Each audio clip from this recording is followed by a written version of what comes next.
¿Qué tal amigos? ¿Cómo estamos? Bienvenidos nuevamente a mi canal. Este día me encuentro en las afueras del Museo Nacional de Antropología David J. Guzmán. He sido invitado al lanzamiento de este libro, llamado Libro de Oraciones, del poeta salvadoreño Gustavo Pineda Nolasco. Así que les voy a mostrar parte de la actividad y lo que se va a vivir esta tarde. Y me encuentro acá con el poeta Gustavo Pineda Nolasco, que este día pues es el lanzamiento oficial de su libro. Bueno, este libro es producto de un proceso un poquito largo. Bueno, como usted sabe, toda obra así que uno desarrolla, digamos, que implica un texto, es todo un proceso. En este caso, pues, yo me fijé en las oraciones que venden en los mercados, ¿verdad? Lo que llamamos los uchileros, o los que venden medicina natural. Las personas que venden medicina natural venden talismanes, venden budas de resina y demás, ¿verdad?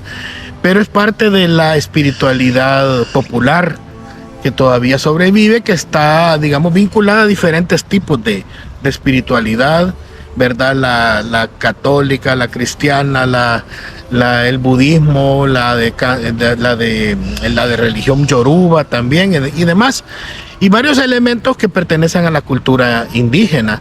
Entonces hay unas oraciones que mandan a imprimir, que la gente las tiene como una especie de protección para diferentes propósitos.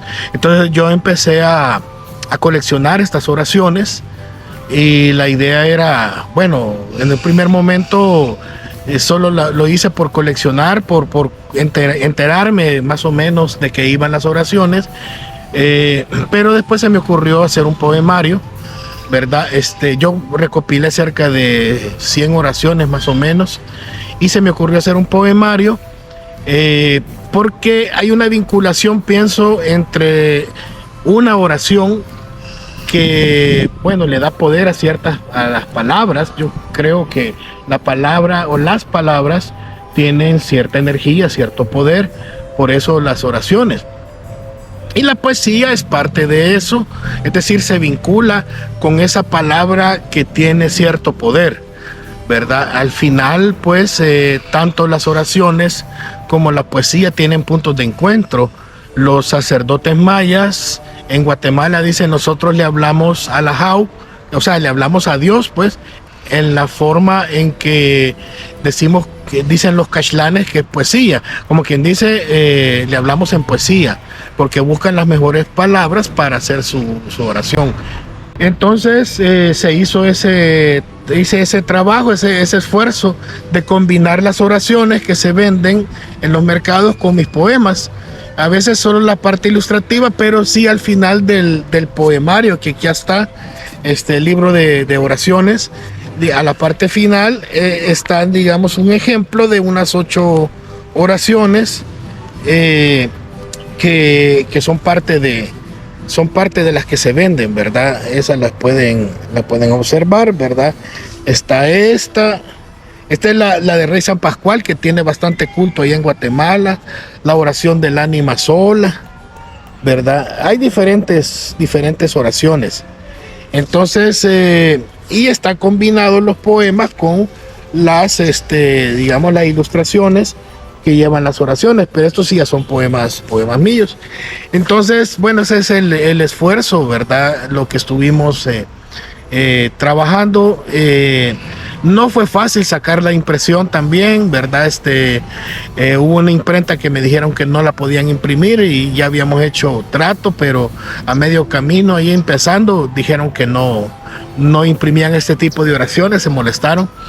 Y bueno, al final pues se consiguió otra imprenta que sí hicieron el trabajo, y por cierto muy bien, de muy buena calidad. Y entonces pues la idea es compartir, ¿verdad? Compartir esta poesía y estos elementos culturales que forman parte de la espiritualidad popular. Y en lo que nos corresponde, pues vamos a compartir con las personas que vienen. Va a estar un cantante amigo nuestro que va a estar ahí también compartiendo sus canciones, y va a ser muy bueno poder hablar de poesía, ¿verdad?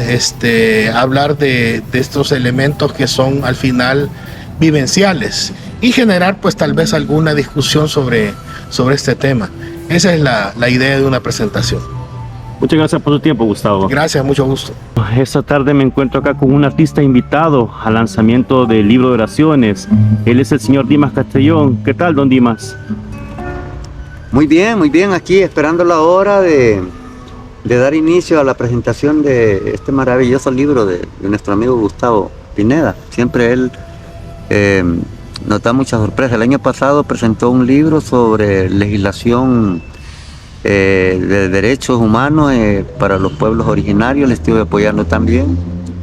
Hice una interpretación de Los Nietos del Jaguar y hoy pues le vamos a apoyar con música de mi autoría, ¿sí?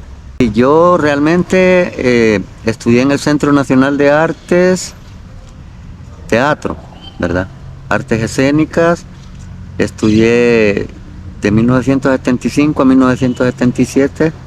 Estudié en la Escuela de Teatro del CENAR y desde entonces me dedico a las artes escénicas, al teatro de tablas, como llamamos nosotros, al teatro con títeres, a la pantomima, y también me dedico a hacer canciones, ¿verdad? Soy cantautor, yo hago los poemas y interpreto las canciones. En esta ocasión voy a interpretar algunas canciones de mi autoría, ¿verdad? Voy a tener el gusto de apoyarle al maestro en esta actividad. Ok, muchas gracias entonces, don Dimas. A la orden. Y bueno, voy a hablar un poco del libro, sí. Realmente fue como una especie de inquietud. Yo empecé como siempre iba a los mercados a comprar el material para las ceremonias, ¿verdad? Me acuerdo que hubo una época en que yo estaba sin trabajo, desempleado, ya hace varios años, allá por el 2006, y empecé a fijarme en las oraciones y dije, bueno, esto vale la pena reflexionar sobre esto, que son oraciones de diferentes signos, ¿verdad? Hay un sincretismo ahí, hay una mezcla del cristianismo, una mezcla de los elementos indígenas también, hasta de budismo, de la religión yoruba, de África, etcétera, ¿verdad? Entonces hay diferentes elementos ahí que se van mezclando, y también en una misma oración se invocan santos y se invocan demonios, ¿verdad? Esa es parte de la cultura popular. Entonces yo me impresioné, bueno, ya conocí un poco de eso leyendo a Roque Dalton y demás, pero estar viendo eso, y que además hay un elemento curioso, bueno, dos elementos resaltaría. Uno, que son oraciones increíblemente antiguas. Estuve investigando y leí artículos de que, por ejemplo, la oración del ánima sola tiene más o menos 300 años, puede ser todavía más antigua, ¿no? Y otras oraciones que ya tienen varios siglos. Entonces lo más seguro es que aquí en nuestra cultura, digamos, de El Salvador o de América Latina, pues esas oraciones tienen varios siglos y quizás datan de la colonia, no sabemos desde cuándo, ¿verdad? Pero en Europa inclusive también se usaban esas oraciones. Ese es un elemento. Y del otro es que se ocupa la oración materialmente, ¿verdad? Como para protección, ¿verdad? Entonces yo ando la oración como el elemento, ¿verdad? No solo son las palabras, sino que andar el papel impreso es como una protección, ¿verdad? Entonces yo voy a confesar aquí que yo ando la oración de Ernesto Interiano, que era un entre comillas bandido de Santana, lo ando en mi billetera, y me preguntan, alguien me dice, bueno, ¿y por qué lo andas si sos de la espiritualidad maya? Bueno, sí, pero le tengo respeto porque era un tipo, bueno, legendario de los años 40, ¿verdad? Por cierto, en el cementerio de Santa Ana, la tumba de él es un altar porque llega la gente a dejarle flores y todo eso, y una de las características es que era los mendigos lo amaban, así decía Consalvi en su libro, ¿verdad?, que escribe sobre Interiano, de que una de las cosas que decían que era alguien muy querido por la gente humilde, ¿verdad? Entonces, en fin, cómo nacen estas espiritualidades a veces son orígenes bastante difusos, no se sabe, ¿verdad? A veces pueden ser personajes que a lo mejor existieron, a lo mejor no existieron. Y aquí voy a citar a Ricardo Lindo de una conversación que tuvimos hace varias décadas. Pero alguien le decía, mira, vengo de la iglesia tal. Entonces, es una estafa para la pobre señora, porque la santa no existe. Y Ricardo Lindo, el escritor y poeta, se quedó reflexionando un ratito y le dijo, bueno, pero hay una verdad en las palabras de ella, porque ella lo hace con sinceridad. Entonces, en las palabras de ella hay una verdad. No importa que no existe esa santa o el santo, no recuerdo qué era, pero hay una, si ella lo hace con toda devoción y con toda sinceridad, hay una verdad. Y yo me quedé reflexionando en eso, y es que en realidad las palabras tienen poder, ¿verdad? En la espiritualidad maya que compartimos aquí con mis amigos, pues es importante lo que se dice, ¿verdad? El Popol Vuh, y ahí lo van a ver en el libro, el eje central de las historias del Popol Vuh tiene que ver con la palabra.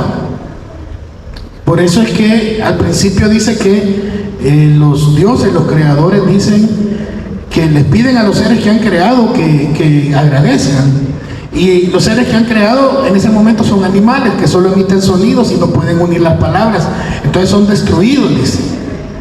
Esa es la primera humanidad en realidad.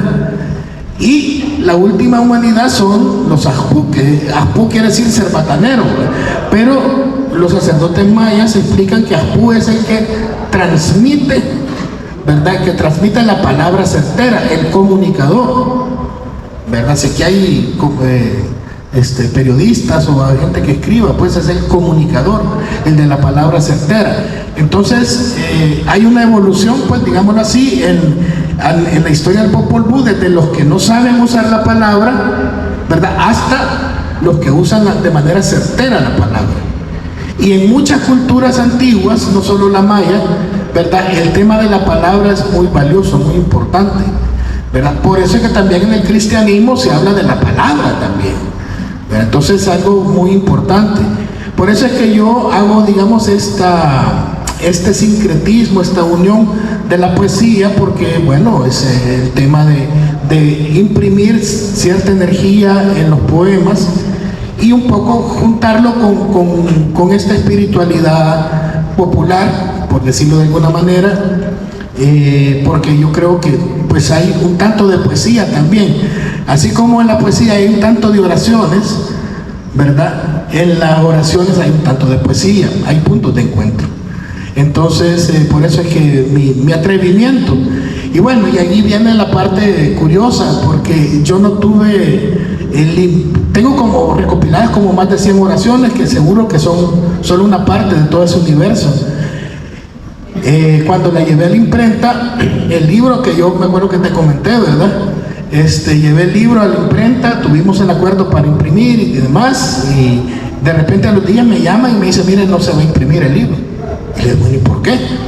No, me imagino, Leo, que por las oraciones. Sí, me dice, no les parecen las oraciones, porque esas oraciones ahí invocan a los demonios y no sé qué. Pero yo le explico, y sí, me dio risa también, porque yo explico en el prólogo que no estoy promoviendo la oración o la creencia, estoy nada más exponiendo que esas son las oraciones populares. Y me guste o no me guste a mí, invocan tanto demonios como santos, pues así es la espiritualidad, ¿verdad? Entonces yo no estoy, digamos, haciendo propaganda de eso.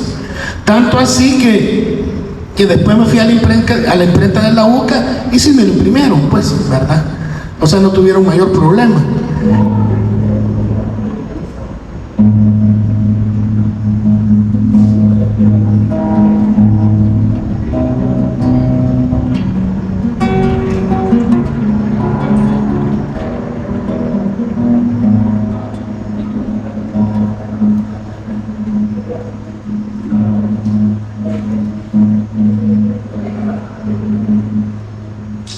Canto, sí, pero no es todo lo que siento, lo más sublime de la tierra es el pan que me alimenta, es el pan que me alimenta.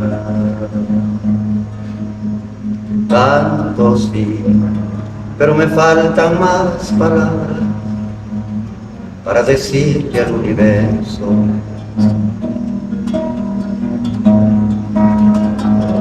que lo siento más pequeño, que lo siento más pequeño.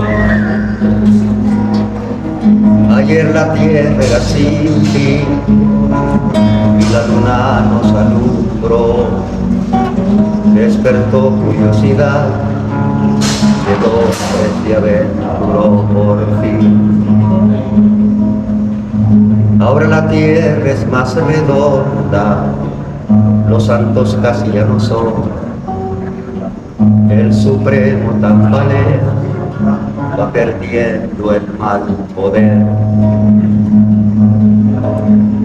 Canto sí, pero no es todo lo que siento, y lo sabe el porvenir, que será un mundo mejor, si apoyas al bien poder. Ayer la tierra era sin fin y la luna nos alumbró, despertó curiosidad y el hombre se aventuró por fin. Ahora la tierra es más redonda, los santos casi ya no son, el supremo tambalea, va perdiendo el mal poder.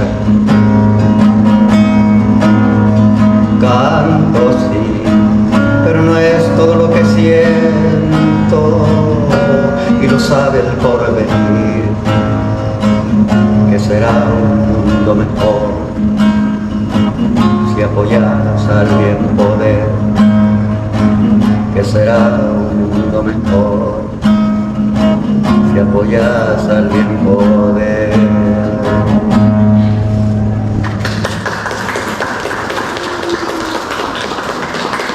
La música que yo hago